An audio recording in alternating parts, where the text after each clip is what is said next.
Is Derek Carr not long for the New Orleans Saints? We are here with the dynamic duo of Mike Florio and Peter King, Pro Football Talk, NFL and NBC.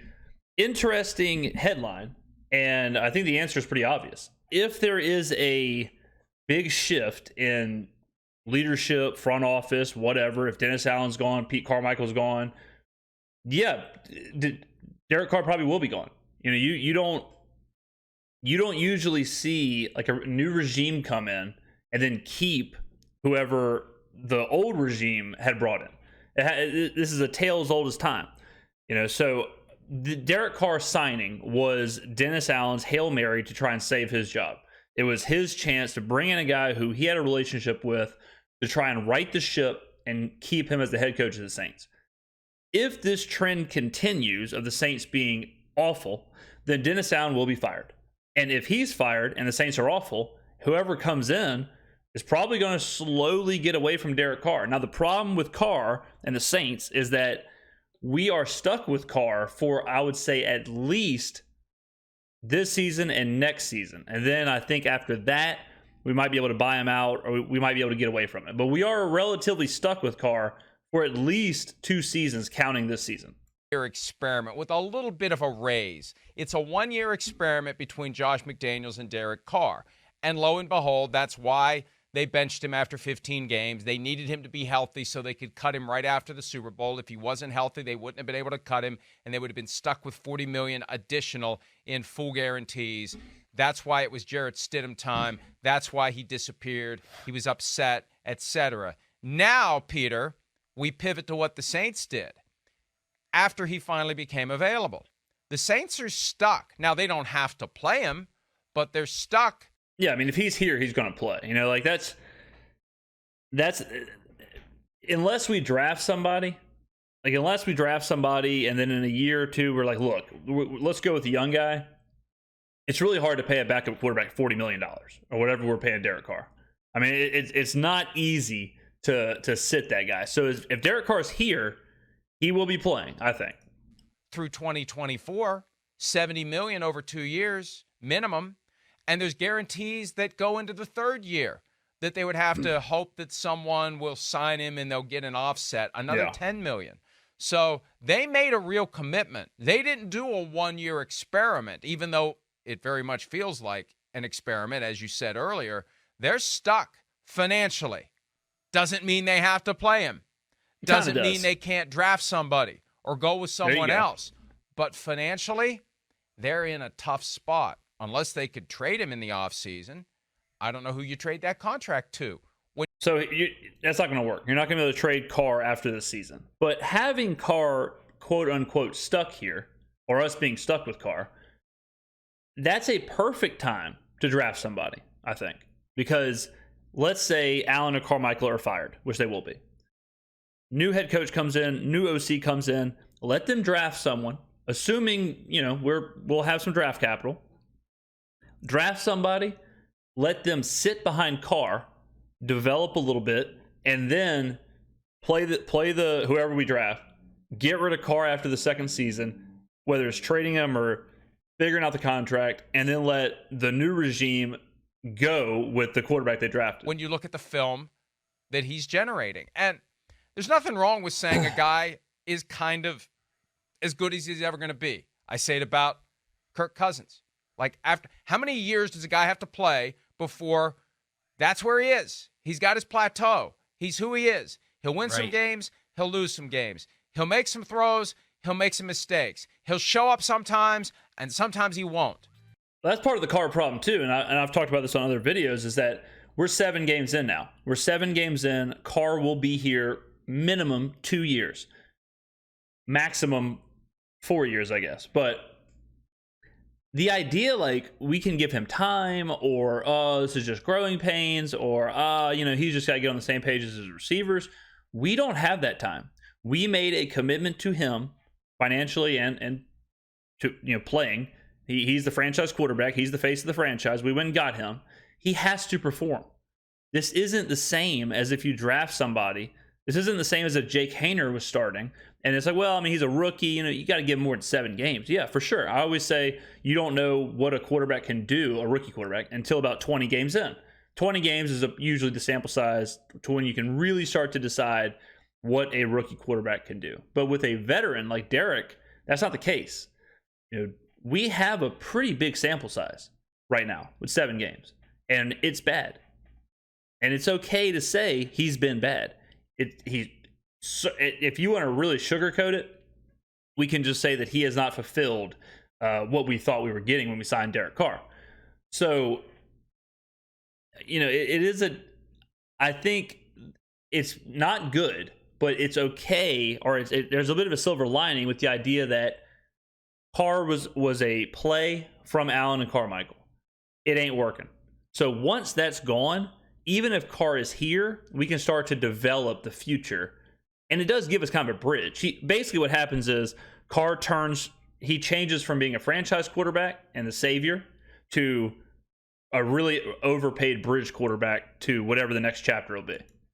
And, every team needs a starting quarterback, and there aren't 32 franchise quarterbacks. Yeah. And there are middle of the pack, lower of the pack guys, and Derek Carr has been a fringe top 20 guy in my mind for a long time. Now, sometimes his numbers will put him fringe top 10, but compiling numbers is one thing. Compiling wins, showing up in big spots is another, and it's something that, frankly, and with all due respect, and he can't block me on Twitter because he already has, he just hasn't shown up on a sufficiently regular basis. Peter, if he was capable of it, he'd still be the quarterback of the Raiders.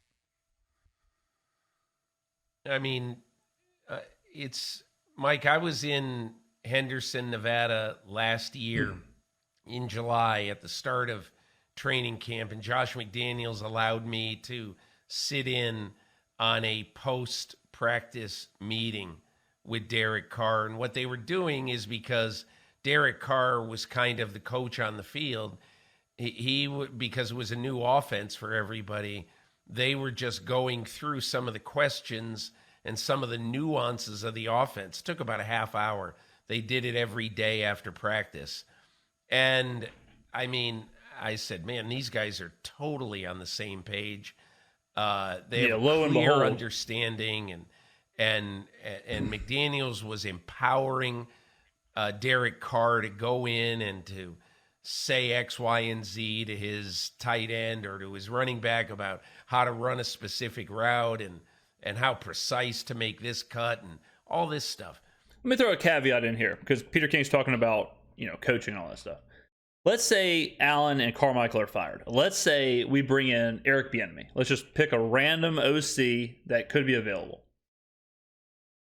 There's a chance that whoever that is, Bieniemy or Kellen Moore or Ken Dorsey or Ben Johnson, whatever, they could come in and Carr could be good.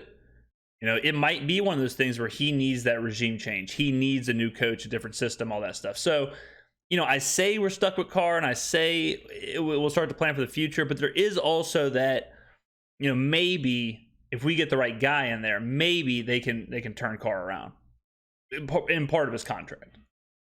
And so I walked away from there saying, man, this is going to be a good marriage. And I think that what happens when things don't go well as a team, it probably is on both sides. Yeah. I think clearly it's on both sides. Yeah. But I do think that there was a higher degree of optimism in Derek Carr's ability to, process information very quickly, to make the throw absolutely on time, and to be able to run a precision offense, kind of the way Tom Brady ran it in New England. And you never had to worry about any of that stuff with Tom Brady.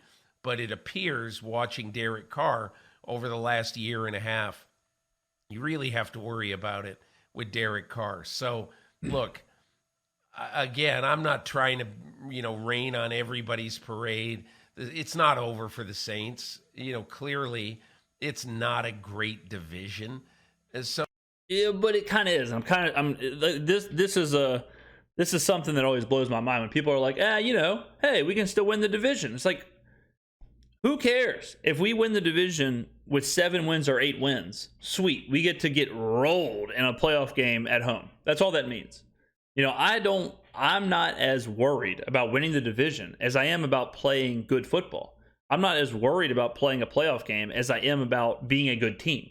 If we're a bad team and we make the playoffs, I'm not happy about that. I guess some people are. I guess some people don't care. If some people, they say, well, as long as we win the division or the playoffs, cool. But what we have on the field right now, the product on the field right now is not good enough. And they are currently a bad team. So unless they get it fixed, I have to disagree with Peter. It is over for the Saints, regardless if we limp into the playoffs or win a bad division. So, I mean, they've got a chance to scratch out some wins and all that, but I'm just saying this does not appear to be the quarterback you're going to build this team around for the next 5 years. Yeah. There's another angle that I want to address with you, Peter, as it relates to Derek Carr and his in-game countenance. I want to give him the benefit of explaining himself before I offer my theories and my predictions as to how this could go poorly for him and the Saints. We see a lot of frustration from Carr, a lot of blaming of other people from Carr. This has been big, like the last couple of weeks here. Carr, seemingly after every throw, is yelling at somebody. Carmichael, Kamara, Olave, he seems frustrated. His body language is terrible. He's always throwing his hands up. He's always seems to be upset. It looks to me like a guy who is like breaking. I mean, a guy who the pressure or the moment or the whatever is getting to him. I mean, I don't know if this is how he was in Vegas, but I've been surprised to see that recently. Carr during the game. And I wonder how much of it is for the benefit of those of us watching, so we know it's not his fault. It's somebody else's fault when that ball lands in a perfectly uncovered space of green turf when no one is around and someone should have been there. It's never his fault. It's always someone else's fault, and that manifests itself in this constant parade of frustration that he shows. Let's hear from him after the game about the frustration he displays routinely from the moment the game starts till the moment the game ends. I've been showing my emotion a little bit too much on my sleeve, I kind of got to chill out, and that's me holding myself accountable because that's not going to help anything. And so just trying to be a calming influence in those moments, especially when it's been a couple times it's happened, that heightened frustration, I could do a better job as a leader to calm everybody down. Like the past 2 weeks, I've just been talking in general, because there was some things, and I'm not going to tell you, but there were some things that happened today that led to some pretty big negative plays that should never happen. And I think that's where my frustration was coming from. Well, I mean, he's kind of, again, it's not his fault. It's not my fault. People are screwing up. It's not my fault. Hey, you, why aren't you doing your job? Hey, man, what's wrong with you? Why you do that? It was a constant barrage of why didn't you do the thing you were supposed to do? And if you had done the thing you were supposed to do, the play would have worked. It can't be me. It must be you. And I mean, obviously, Florio doesn't like Derek Carr. I think that's pretty obvious. But I don't think it's going to help anything if we're talking about, like, is Derek Carr passing the blame? Is Derek Carr any of that stuff? But that does kind of go back to what I was saying, where he may be feeling so much pressure that he has, this may be part of that. It's maybe a symptom of the pressure that he's having to, like, basically cover his ass every time something bad happens. And that also might be why he's checking down so much. Because he may be afraid to make a mistake. He may be afraid to push the ball downfield, take a chance, whatever, because he is hard on himself or is ramped up the pressure, however you want to phrase it. I think back, and I hate to mention John Gruden, and John Gruden did coach Derek Carr fairly effectively when we consider what we see from Carr now. I think back to when Gruden was at ESPN and he did that quarterback pre-draft show. I can't remember the name of it. Quarterback where he camp. would meet with and work with quarterback camp. He would meet with and work with the various incoming draft picks. And it was early on in the life cycle of that series. Jimmy Clausen. Remember Jimmy Clausen? The guy. Jimmy Clausen, I thought was going to be a total star. I thought was going to be a stud. I would have definitely got that draft pick wrong. I thought Jimmy Clausen was the man. That Mel Kiper said he would retire if Jimmy Clausen didn't become a franchise quarterback. And I don't know where Jimmy Clausen is, but I know what Mel Kiper's still doing. So, but He met with Jimmy Clausen, and it was very revealing because they were going over some film, and Golden Tate was playing for Notre Dame at the time, and Gruden was doing that, maybe that's where Derek Carr learned how to make those faces, but Gruden was doing that whole thing, and Clausen said, well, Golden Tate ran the wrong route, right? And it was basically Golden Tate screwed up. And Gruden said something then that I think was one of the most profound, in a positive way, things that Gruden has ever said. It's never the receiver's fault. It's never the receiver's fault. It's always your fault. It's always your fault as the quarterback of the team. And think about what the gesticulations and histrionics, I'm trying to rival your SAT words here, of Derek Carr. Think about what that does to his teammates. Think about that. Yeah. Because when he... Yeah, I mean, right now, obviously none of us are in the locker room, but right now it seems like they aren't exactly the friendliest locker room in the world. Like right now it looks like Olave's frustrated with Carr's frustrated with everybody. Last week Kamara and Demario Davis were saying that people needed to sacrifice more during preparation, so it does seem like tensions are kind of high in the locker room. He is on their asses constantly. Those guys are going to hear about it from friends. They're going to hear about it from family. What's wrong with your quarterback? Why is he in your face? Why is he blaming you? And that is going to be a major problem for the New Orleans Saints. The way he acts during games and the way he puts it on his teammates and the way he gets in their faces is going to harm the relationship to the point where they're going to want to just get him the hell out of there by the time the season's over. They're not going to like him. They're not going to respect him. They're not going to respond to him as he's trying to lead them. Losing makes everything worse. I mean, certainly if Carr is doing that and the compounding it with the losing, that could break apart a locker room. No doubt about that. I'm not saying it will happen, but that kind of fiery on-field display coupled with losing, it usually isn't a recipe for success. Yeah, I think it's a great point. And I think, listen, when I didn't know what Derek Carr said before you just played that bite.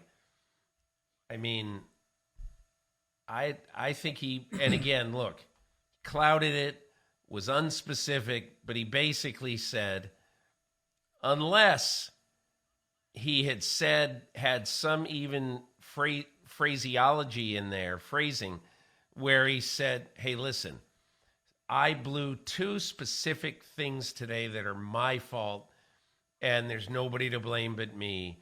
But there's a bunch of things that went on today that we all have to work on, blah, blah, blah, blah, blah. But what he said was he left a clear impression that, and maybe he didn't mean this, but he did leave the clear impression that it's not my fault, that it's other guys who are making these mistakes and not me. And if he didn't mean that, I would suggest to him that he come out and clarify that pretty immediately, because it is kind of shocking to watch how much it seems like that the team is going through these weird communication problems. I mean, it's wild how many times Carr has thrown to nobody, has thrown to just an empty space because the receiver's running a different route or whatever, or Carr throws it into a lineman, or Carr throws the amount that happens at this point is crazy. And I know obviously I watch the Saints more than any other team, but I can't remember a team that does it as much as the Saints, where it seems like no one's on the same page every game, week in and week out, 7 weeks into the season. It's one thing to say that I'm not going to throw anybody under the bus, and he did not throw anybody specifically under the bus, but he seemed to.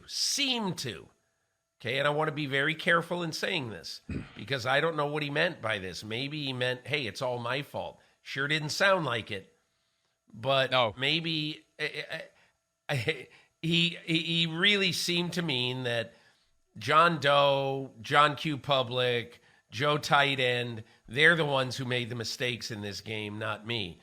But I'm just telling you that Kirk Herbstreit analysis in that play in the end zone was a pretty obvious thing, at least to me. It was a pretty obvious thing where he just missed a receiver.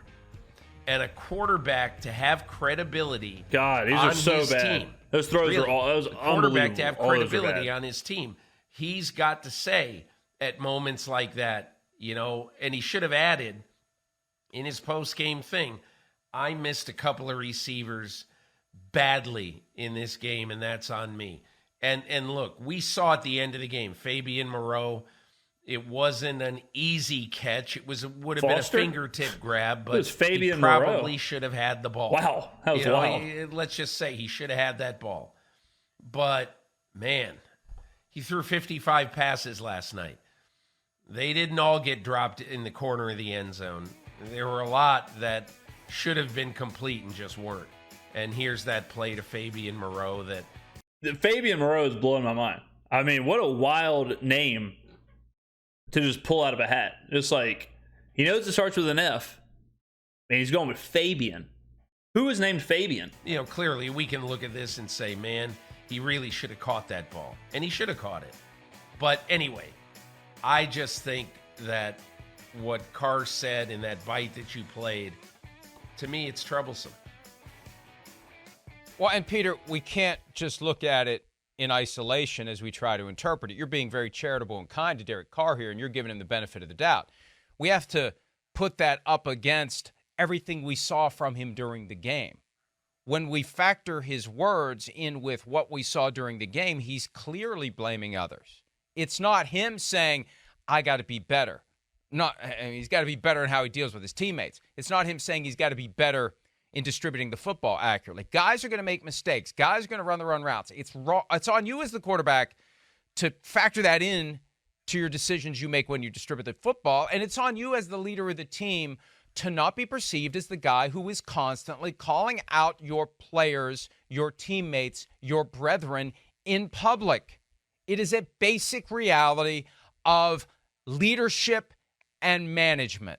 When you have something go wrong, serenity now, and we'll talk about it away from the prying eyes of the TV cameras. We'll have the conversation. I mean, if you're a Raiders fan and you've watched Derek Carr in his whole career, did he do that? Was this kind of normal? Like him on the field kind of chewing out his receivers or chewing out his coaches or whatever? Like, is this kind of part of who he is? Like, because obviously we've seen Tom Brady like laying into his teammates on the sideline when they mess up. We've seen that. Some quarterbacks do that. And like Florio is really going in on this as being like a huge negative. Sometimes, like I think the Brady thing, sometimes it works. It's not always negative to have this situation. It's not just a flat negative. Like if you see a quarterback doing this, it's always bad. So I don't want to say that, but it doesn't look good when the quarterback is playing bad, he's chewing out his teammates, and the team is losing. Like that triangle as a whole is bad. In a meeting room. I'm not as concerned about him being demonstrative. I'm not as concerned as Florio is. On the bus, in practice, and we'll work on it. It serves no purpose getting in someone's face and making it clear during the game. And Peter, I really do think that a lot, I'm not going to name names here, but somebody made the point last night that he's like a guy who's playing a quarterback in a movie, and he's acting the way that he thinks he should act, and that it's all for show, and that it's all for the cameras. And you'd have to be foolish to not be hyper aware of the presence of the cameras during games. So I firmly believe especially he's putting it all on others and not on himself. And I firmly believe he's going to have an issue. If he didn't already have one, he's going to have one in the locker room, and he should, because it's disrespectful to your teammates. Remember January 2006? I got the article up. Colts are the number 1 seed. Colts are steamrolling their way finally to Peyton Manning's crowning moment. Steelers show up at the RCA Dome at the time. That's how long ago it was, before Lucas Oil Stadium. Steelers show up and beat them. Remember, Ben Roethlisberger has the play where he tackles the guy after Jerome Bettis fumbles and saves the game. After the game, this is what Peyton Manning said. And he got dragged for it.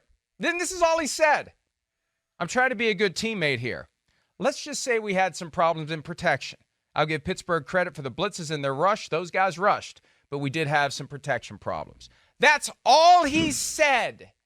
And he got waylaid for being a bad teammate. Look at that, and look at what happened last night. And it is night and day from the standpoint of, again, what a good leader does. I think it's.